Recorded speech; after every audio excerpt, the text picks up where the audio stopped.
Hello and welcome to another episode of Earth911 Sustainability in Your Ear. I'm Mitch Ratcliffe, your host.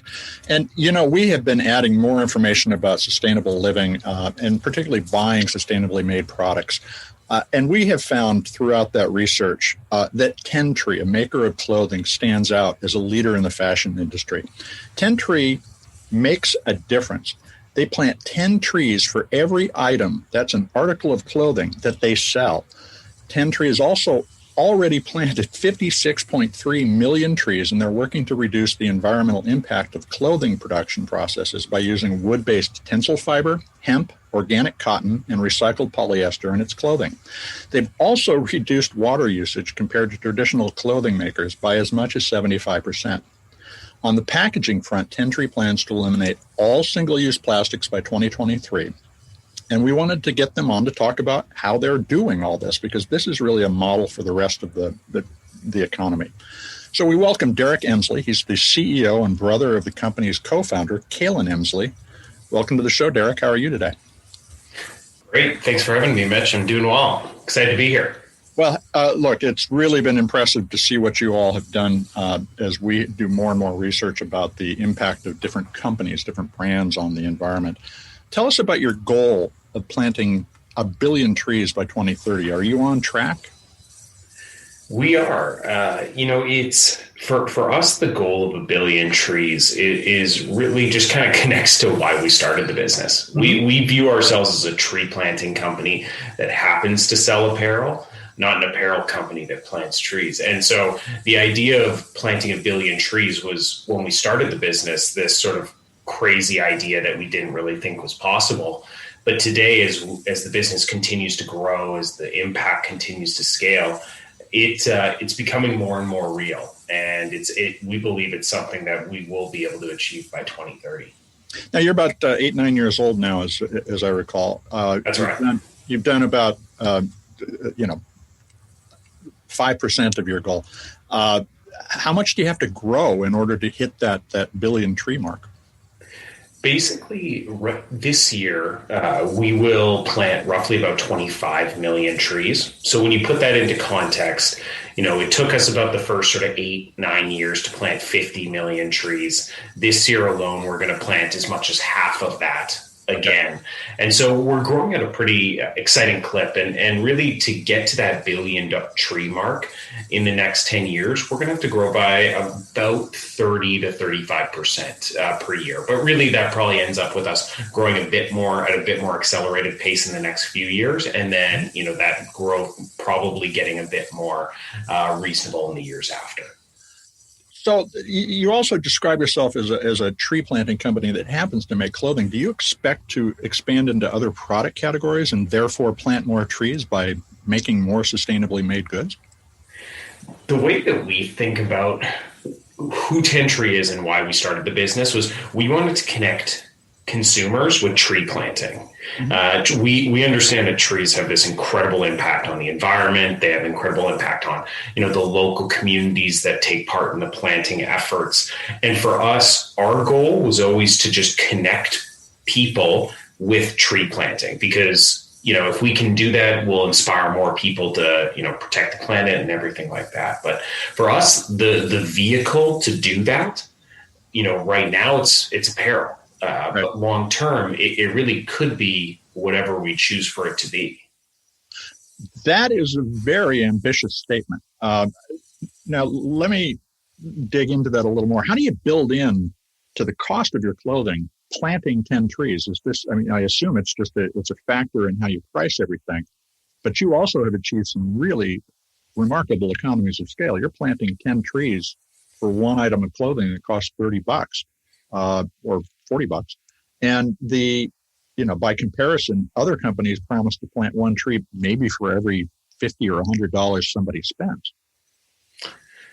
It So my background was in tree planting. When we started Tentree, when I was in high school, my brother and I started a tree planting company, and it was around this whole world of carbon offsets. And so we got connected with a pretty broad global network of reforestation organizations, and we got really plugged into the space, and we understood how to scale these projects, how to build reforestation projects. And we've partnered with some incredible organizations. And I think at the end of the day, when we think of what the future of sort of sustainable and restorative businesses is, it's about building these sort of cost structures, whether it be tree planting, whether it be plastic pollution, compostability, these different things, into the cost structure of the product, and then connecting with the consumer base that is willing to pay what call it that green sort of premium to do it. And so I think for us, fortunately, what we found is we make the most sustainable product we can, and we are able to plant 10 trees for every item that we sell. And the goal is to do that with an accessible price point. Mm-hmm. And ultimately, our customers, though, are choosing to pay more because it's responsibly made, because it's sustainable, and because it's planting 10 trees than they would if they were to go and buy from sort of some, whether it's fast fashion or a cheaper retailer. And we did a little comparison, and you're probably 20% more expensive than a comparable Costco hoodie, for instance, is what we started looking at the comparisons. That's not a lot. And because you're so clearly committed to the sustainable and tree planting components of your business, I think it's very easy for people to accept that additional fee because they know that you're going to follow through. How do you audit and report back, or rather, I should say, how do your partners audit and report back what they've accomplished? And is that something that you're starting to build into the storytelling about the company? Absolutely. One of the things that we did from day one was we always believed in connecting our consumers with the stories and the impact that their purchase was having. As we've grown and scaled, we've come to recognize that, for one, tree planting is really starting to, I'd say, grow in the global conversation around climate change. And you're seeing a lot more people talk about it with the Trillion Tree Pledge and the UN Decade of Restoration.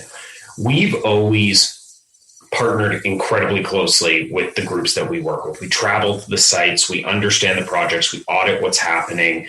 Whether it's a not-for-profit that we sit on the board with, whether it's missionary groups, Peace Corps workers, university programs, and others, we partner incredibly closely. But what we've actually done, which I think is more innovative than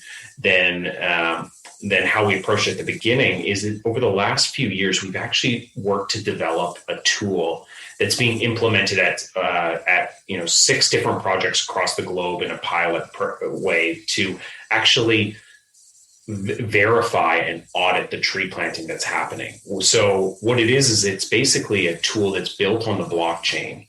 Mm-hmm. And what it does is it gathers on the ground data in these areas all across the globe, whether it's Madagascar, Senegal, Nepal, Haiti, and basically stitches that information together into forms and digitizes the tree planting that we're doing to allow our non-for-profit partners or different groups to actually allocate the trees, make sure that they're not being double counted.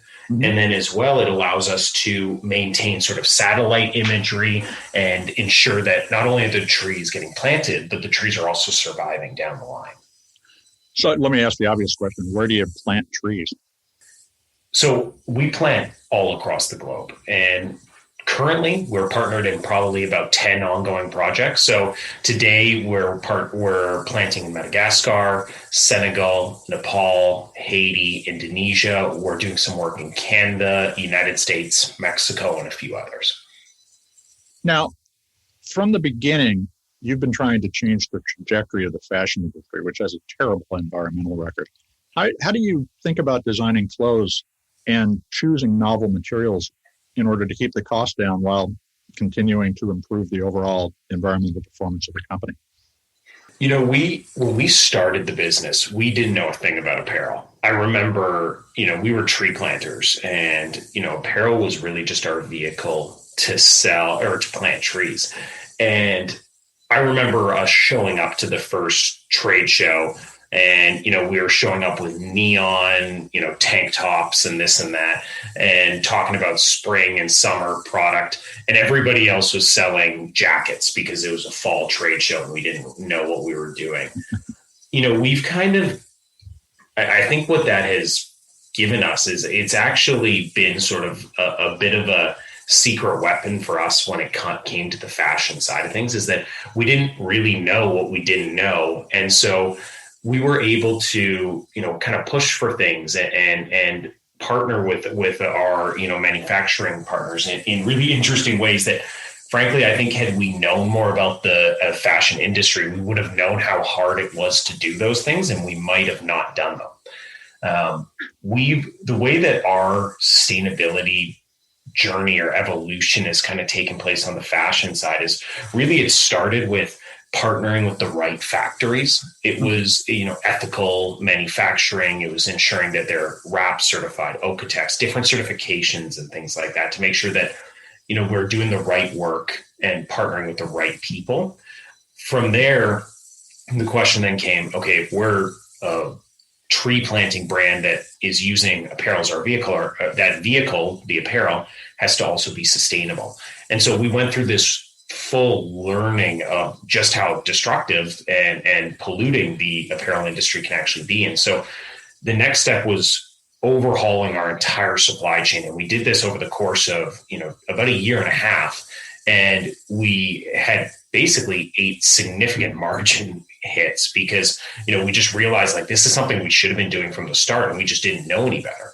But we basically transitioned every fiber in our supply chain to a preferred fiber. So if it was cotton, it's now organic or recycled cotton or fair trade cotton. If it was polyester, it's now recycled polyester. And then, where we are today is sort of thinking, what's the evolution of that? And, from a fiber perspective, it's continuing to source innovative and sort of, fibers that have less footprint, use less water, all these sorts of things. But the future is also about thinking about the circularity of that product. And that's really what we're focused on right now, is not just, is it the best fiber going into it, but is it the best fiber for the end of life? Is it compostable? Is it recyclable? What is the end of life consideration of this product? So that's really sort of the evolution of our sort of sustainability journey from a fashion perspective. So that's interesting. You talk about the circularity, and of course, earlier you mentioned that your tree planting efforts provide work in these various regions. You also just mentioned fair trade cotton. So you're factoring in social investment as well as simply focusing on environmental, it sounds like. Absolutely. I mean, we're partnering with some incredible manufacturing facilities that are doing amazing things in sort of the fair trade realm, in fair wear, a handful of other sort of certifications in that same realm, but the tree planting side of things as well. And this is, I think, what a lot of people don't necessarily recognize, is that tree planting isn't just about helping the environment. Tree planting is also about creating jobs, providing food security, poverty alleviation, all these sorts of things. When we've traveled to our Madagascar site, which is one of our longest partnered sites, about 4 times in the last, call it 7 years. And each time we've seen the evolution of the areas where we're planting, both from an environmental standpoint, but also from a social and sort of community standpoint. When we started planting there, it was the village that we were partnered with was roughly 160 people. And the individuals were in incredible poverty and ultimately were in pretty sort of destitute situation, because it was a fishing community and they cut down the mangrove trees to make room for charcoal, for farming production, or for, tragically, sort of food and shelter.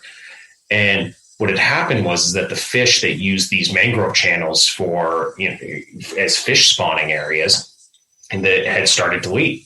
Right. And so as a result, the individuals in these communities fell into more and more impoverished situations. And so today, one of the most exciting parts about this is that we've planted over 15, 16 million mangroves in that estuary, that channel alone. And we've employed as many as 200 to 250 individuals every day doing that. And that village of 160 is now over 1,000. Wow. We've sent them freshwater well drilling systems. We purchased and supported with getting new boats, maternity centers, things like that. And the best part of all this is that today that village where we're employing as many as 250 people, a lot of those villagers are actually starting to go back to fishing, because the fishing's returned. And, frankly, tree planting's not the easiest work. It's backbreaking labor. Yeah. And so they're going back to fishing. And so, ultimately for us, it's tree planting isn't in that old adage of, giving a fish or teaching somebody to fish. Mm-hmm. Tree planting is absolutely teaching somebody to fish. I planted trees in high school as well. So now one of the other things that was really cool about your site is that in addition to offering the 10 trees planted with each item, you offer packages to help people offset their carbon footprint. And, based on the story you just told, it's also a way to help people around the world rise out of poverty. Tell me about how people are using those packages. Are they augmenting their purchases with additional tree purchases on an ongoing basis? What does that look like? So they are. And when we think of how those packages kind of came to life, it was a few things. One was COVID had just hit, and supply chains across the globe were getting pretty heavily disrupted, and we weren't sure if we were going to have the product to sell. And so we started thinking of how can we get creative. But the other consideration was our belief has also always been in creating sort of a fun educational environment around sustainability, not being sort of the brand that's pointing its finger at you and telling you what you're not doing, but helping you on that journey. And so the idea behind these, we called them Climate Plus packages, was to educate you on sort of the impact of some of the things that you do in your regular day-to-day life, whether it be sort of, your Amazon subscription or, long showers, Netflix subscription, binges, all those sorts of things. And then offer you a fun, interactive way to offset that footprint. And so for us, what we're seeing is actually, we've seen a really phenomenal uptake with these. And, we're seeing a lot of people add them to their cart. So to your point, supplementing, like they're buying a t-shirt that plants 10 trees, but they're also buying a package that plants another 10 or 20. And we're seeing a lot of people share them across their social media channels and talk about sort of, the fun impact that they had through this. So do you find that people are even coming to Tentree first to plant trees and then later they discover and purchase their clothing products? It's definitely a bit of both. And we have a lot of people that actually buy the product not fully knowing that we plant 10 trees. And then we have people that come to plant trees and they come because they believe in the mission, and that's what leads them to purchase a product, whether that's a Climate Plus package or a piece of apparel. Mm-hmm. I think what we've found is that, and I think this rings true for virtually all sort of organizations or companies that sort of live in this, give back space, this sustainability space, is that just doing good you can't sacrifice having a good product for doing good.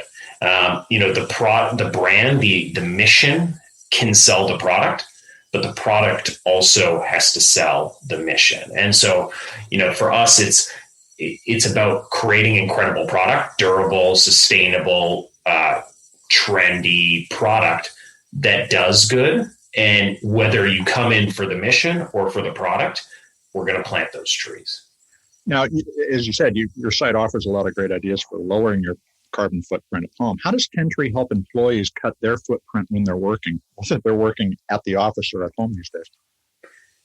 For one, when we launched the Climate Plus packages, we launched them by sort of offering all of our team to basically pick their package, and we basically did like a big event at the office to announce it.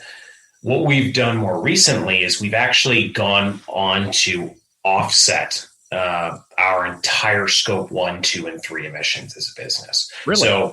So we are effectively 100% carbon neutral as of 2020. And, to do that, we did a full life cycle analysis. We measured our sustainability footprint. We worked to reduce it as much as we can. But at the end of the day, we still create product. And so we're still going to have a footprint.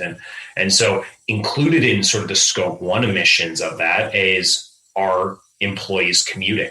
And while that footprint's certainly gone down a lot with COVID, there's a lot of people who are working from home. We're still offsetting the entire footprint of our employees commuting and everything like that. So as you think about how we come back to something approximating normal, and normal is always different, how do you see the hybrid workplace as a potential part of Tentree's solution to lowering its environmental impact even more? I think it starts with what I just said about carbon neutrality. This is a commitment we've made as a business. And so what that effectively does is, for us, it creates a financial incentive to choose to find ways to reduce our footprint as a business. Mm-hmm. So, when you think of, to your question of like, how does a remote working environment, lean into our sustainability considerations and things like that? Ultimately now, for every decision we make as a business that isn't perfectly aligned with our values of reducing our footprint, we're going to have to think about purchasing offsets to account for that. Now, that's not, there's issues with that sentiment. It's not a perfect system. But I think for us, when you think of our team and what COVID has brought, it's one that we've recognized that we don't have to have everybody in the office every day. We're doing a lot more digitally. We've been hiring team members that are working remote and will be remote for the future.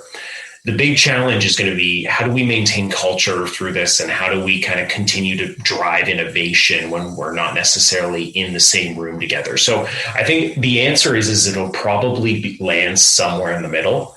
We're not going to go back to 100% in the office all the time, but we're also going to try to need to find those opportunities to create these like creative collisions with our team to still create innovation.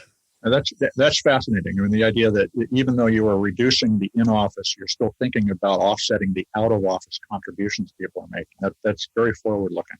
So let me pivot back to the clothing for a moment, and I'll just tell you right off the bat, I wish you would get the Lorax hoodies back in stock, because I'd like to get them. Well, so stay tuned. Right? We are there. We're going to have a new capsule around that with some exciting new product coming back later this year. Well, Dr. Seuss's Lorax is a winner, and I want one. But so let me ask this question. How does fashion and storytelling come together to reshape people's expectations generally? I mean, do you think that you can reshape the fashion industry and other industries with this kind of an experience?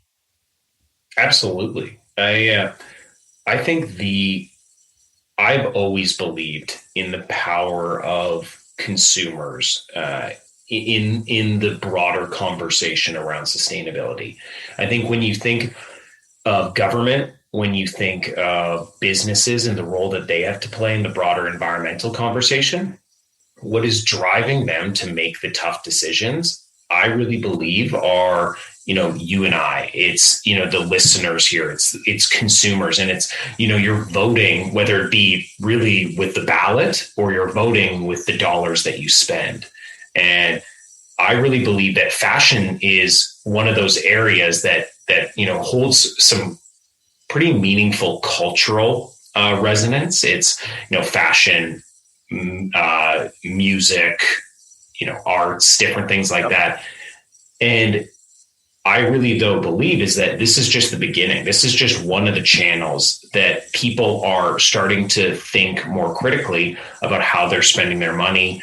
And really, it comes down to every day voting with your wallet and, picking the solutions that are, better for the planet, better for, the workers across the globe, things like that. Because the more that we do that in our day-to-day lives, the more that it pushes every business to make those tough decisions faster. Derrick, that's I think a great place to end. But let me ask one last question. Folks might be visiting Tentree.com. What are your favorite items coming out, and why are they more sustainable and a better choice in your opinion? So I personally love our Tree Blend t-shirt, and our Tree Blend is kind of an example of that transition that we went from when we evolved our entire supply chain to sustainable. It's made with TENCEL, recycled polyester from plastic water bottles, and organic cotton. And it's, the softest sort of fabric I've ever felt. The other thing that I love is our destination pants. They're, to me, they're an under $100 pant that's super sustainable and feels like, sort of a $130 technical pant. And then the last one, which is probably the easiest answer, is just our sweatpants. Our sweatpants are fantastic. And the perfect item for our times. Well, Derrick, I want to thank you very much for joining us today on the show. Yeah, thanks, Mitch. Really appreciate you having me. Well, folks, that was Derrick Emsley. He's the CEO of Tentree. And of course, you can find Tentree at www.tentree.com. Go online and check them out. And while you're there, why don't you pick up a couple of trees? Because the Lorax is waiting for us to make a difference. This is Earth911 Sustainability in Your Ear. I'm Mitch Ratcliffe, and we will be back with another innovator interview soon. But in the meantime, let's all take care of one another, take care of ourselves, and let's take care of this beautiful planet that we live on. This is Earth911, and we will be back soon.